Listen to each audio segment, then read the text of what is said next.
Alors pour se préparer collectivement face aux crises, les changements qu'on doit opérer, il y en a mille et un. Et donc en réalité, je vais répondre un peu à côté de la question, tout en y répondant quand même.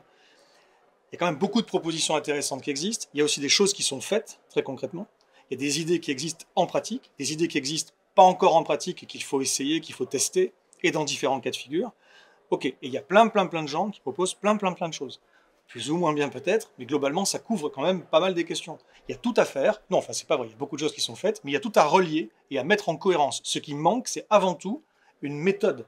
C'est là que ça pêche, c'est le manque de cohérence d'ensemble. Il faut qu'il y ait des dynamiques qui soient territoriales et interterritoriales, avec des travaux qui relient les initiatives entre elles, qui les repèrent, qui les relient, qui les fassent fonctionner, qui les fassent connaître, qui les mettent en récit de façon inspirante, en travaillant avec des gens qui ne sont pas dans la même culture que nous, donc pas en s'enfermant ni dans des silos disciplinaires d'un côté, ça c'est pour comprendre les enjeux, etc. Puis après chacun se spécialise dans ce qu'il fait.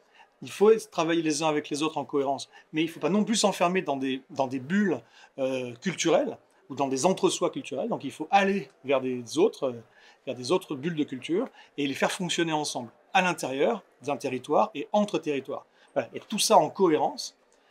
Et moi, c'est là-dessus que je travaille. Alors si vous voulez des réponses un peu plus concrètes, il y en a quand même quelques-unes dans mes conférences. Mais là où ça pêche une fois de plus, et là où moi j'ai une valeur ajoutée, c'est en faisant comprendre certains pas de côté qu'il faut faire, à la fois dans ce qu'on propose, dans la nature de ce qu'on propose, mais également dans comment on le met en place. Voilà, là, il y a du boulot là.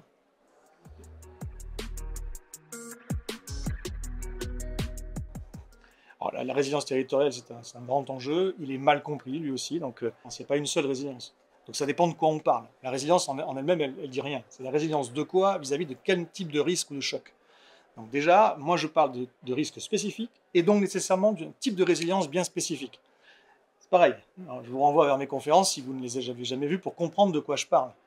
Et ensuite, il y a la question effectivement des imaginaires, notamment, pas que, des récits. Il n'y a pas besoin de raconter tout, hein. L'imaginaire, il s'incarne aussi. Il y a des actions qui peuvent participer de l'imaginaire. Donc ce n'est pas que des récits.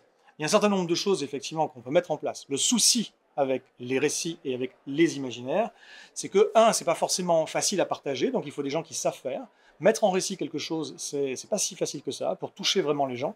Et puis il faut sortir là encore de ces entre-soi dont je parlais juste avant, c'est-à-dire que si quelqu'un produit un récit quelque part, mais à sa manière, ou fait appel à quelqu'un qui va mettre le récit en forme à sa manière, ben, ce récit va faire peut-être appel à des référentiels, des références culturelles bien spécifiques, et ne va parler qu'à des gens qui partagent ces références. Concrètement, dans la façon d'être, dans la façon d'incarner, dans la façon de raconter, même dans la structure même du récit, il va y avoir un côté un peu entre-soi, là encore. Donc ça, c'est quelque chose dont il faut se méfier. On a besoin de récits, mais d'une multiplicité de récits qui soient culturellement différents les uns des autres, pour raconter la même chose. Hein. C'est-à-dire à chaque chose qui vaut la peine d'être mise en récit, chaque chose doit être mise en récit de façon en déclinant de manière différente, différents types de récits de la même chose. Voilà, c'est compliqué, mais c'est une nécessité si l'on veut enfin sortir de ces entre-soi et des clivages. Je pense que les clivages dans cette société et dans les autres d'ailleurs, hein, c'est pas propre aux Français, les clivages sont extrêmement préoccupants, voilà, avec des gens qui ne savent même plus partager un imaginaire de l'avenir, partager une vision de ce que peut ou devrait être le monde. Et on ne sera jamais d'accord sur tout, mais sur certaines choses fondamentales, on pourrait s'accorder si on était un peu moins idiot.